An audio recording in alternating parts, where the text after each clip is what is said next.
I'm Elena Voss, 51. The woman who once signed her name on a Manhattan skyline now signs it in frost on a Colorado windowpane. Right now I'm barefoot on stone that cost more blood than money, and the only thing louder than the blizzard outside is the sound of my own heart cracking open for the camera. Look at my hand.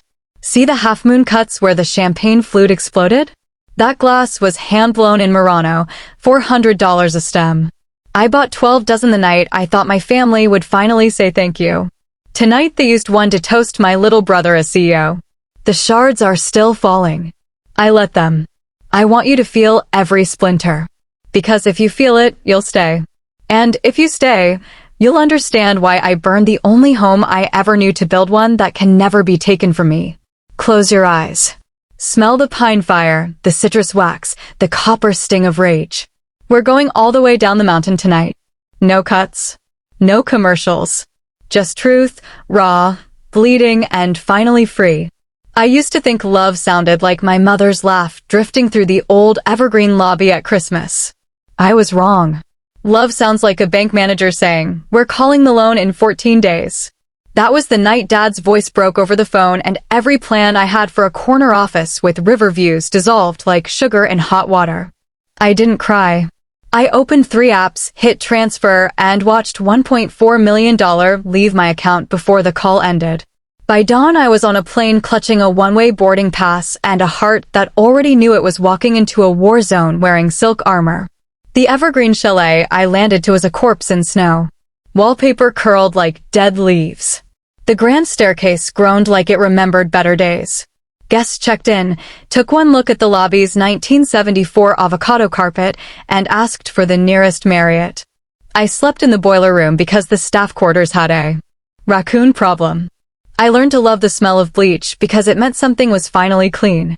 Night after night, I sat cross-legged on the freezer floor, laptop balanced on a crate of frozen peas, rewriting every system this place had limped along on since Nixon.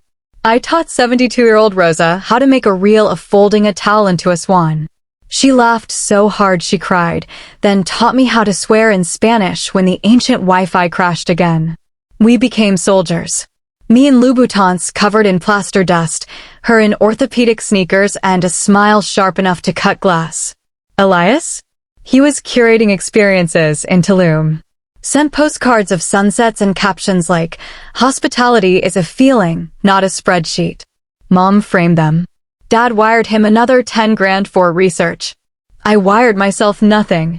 Every dime I earned in Manhattan was now caulk in these walls, thread in these curtains, light in these chandeliers. I remember the first 5-star review. I read it aloud to the empty lobby at 3:12 a.m., voice cracking like a teenage boy's. Best sleep of my life. Felt like the mountains tucked me in.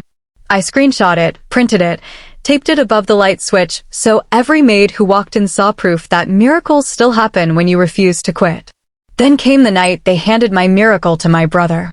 Picture the lobby reborn.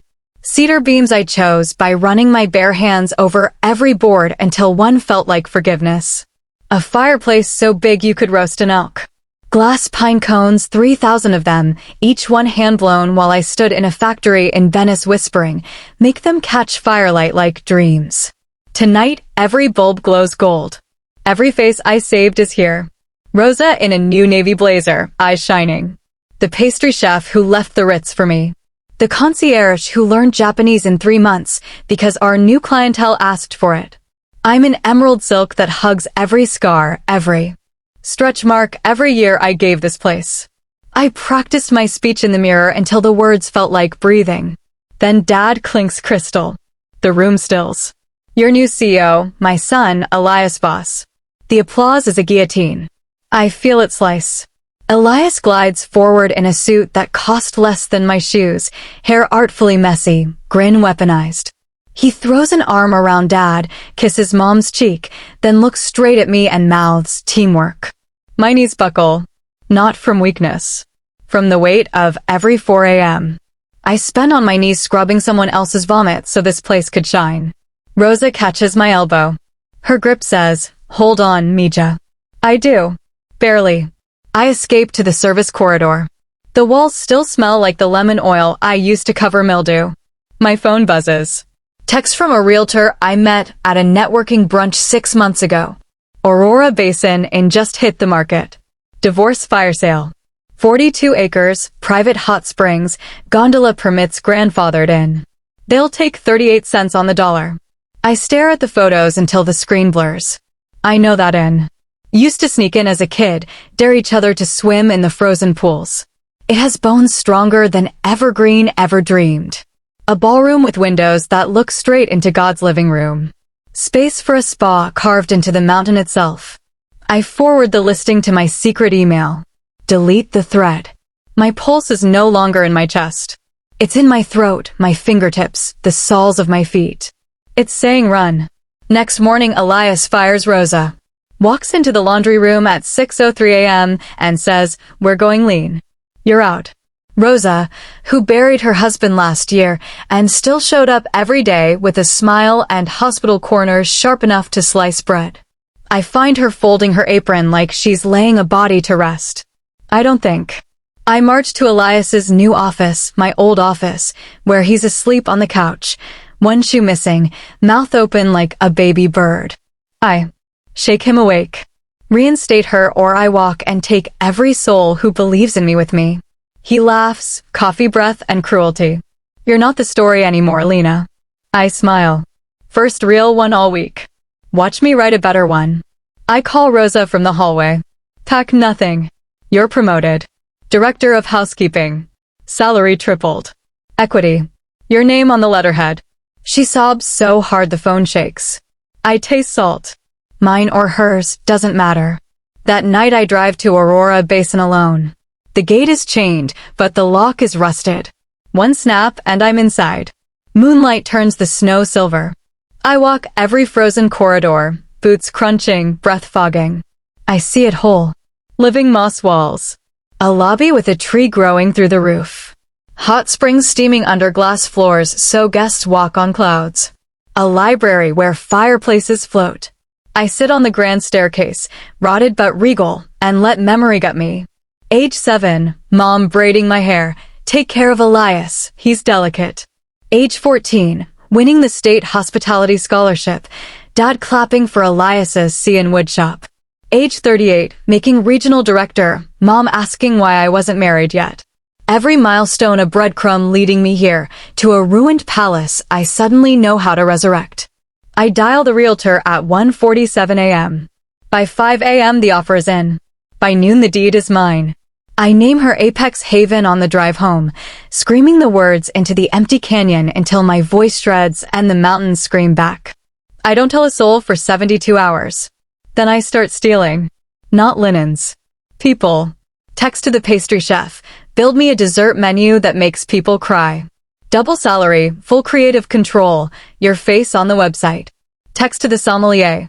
1,200 bottle cellar, temperature-controlled cave. You pick every vintage. Text to the kids who grew up bussing tables here. Equity. Real equity. Your children's children will thank you. They arrive with duffel bags and middle fingers for Elias. We gut Aurora like a fish. I sleep in a construction trailer that smells of diesel and possibility. Every nail I hammer is a thank you I never got. Every coat of paint is a middle finger to every wait your turn. Elias turns evergreen into a rave. Neon signs that scream vibe check. DJ at 7 a.m. spinning trap remixes of Christmas carols. He fires the harpist because strings are for grandmas. Cancels turn down because guests want raw. Raw equals bedbugs, 0 chocolates, towels that smell like gym socks. Reviews tank. Staff quit in waves. Mom calls nightly, voice brittle. Fix him, Elena. He's drowning. I let it ring. For the first time in my life, I let it ring. Month 4. I find Elias in my old office, feet on my desk, scrolling Zillow for Miami lofts. The family portrait I hung is face down in the trash, glass cracked. Something inside me detonates. I don't scream. I lock the door, lean in until our foreheads almost touch. Enjoy the crown, I whisper. It's rented by the hour. Then I walk out, heels silent on the runner I carried home from Morocco in my suitcase, because it reminded me I was still allowed to want beautiful things. 6 months later, Apex Haven opens to a blizzard of camera flashes. Glass walls fogged with human breath. Living moss ceilings dripping melted snow. A spa built into a cave where the mountain itself exhales steam. Every detail is a love letter to the girl who was told she was too much. Red carpet blizzard. Drones spell apex in fireworks above the ridge. I'm in emerald silk that cost more than Elias's car, shaking hands when I spot them. Mom clutching dad like a life raft in a hurricane. Elias 3 whiskeys deep, tie knotted like a noose. He corners me by the ice bar carved from a single block of glacier. You're killing us, Elena. This is fratricide. I clink his glass with my ring. White gold, custom engraved resilient in microscopic letters. No, little brother. This is evolution. Mid-toast, every screen in the lobby flickers alive. Breaking, evergreen chalet foreclosed. Auction Monday. Dad drops his scotch. Mom's pearls scatter like hail across the heated floor. Elias spins livid. You leaked it. I raise both palms. I didn't have to. Gravity handles its own PR. The room erupts, cameras, gasps, influencers live streaming. I take the mic anyway. Voice steady, heart a hurricane. This trophy isn't crystal. It's scar tissue. Every edge is a night I cried in a laundry room. Every facet is a 3 a.m. spreadsheet. I learned hospitality in a lobby that smelled like mildew and favoritism. I perfected it the day I stopped begging for a seat at a table that was never mine. To every worker bee who carried the hive on her back, this is your coronation. To every daughter told her vision was cute, build a bigger palace. And to the family who taught me love has conditions, thank you. Your neglect was the blueprint for my freedom. I lock eyes with Mom. I built this palace out of every no you ever gave me. You're welcome for the view. Silence. Then thunderous applause that shakes snow from the rafters. My parents don't clap. Their tears do it for them. Later. Rooftop terrace. Snow falling like forgiveness I never requested. Mom finds me alone, stars so close I could bottle them and sell them as hope. She's shaking cold or shame, impossible to tell. We were wrong, she whispers.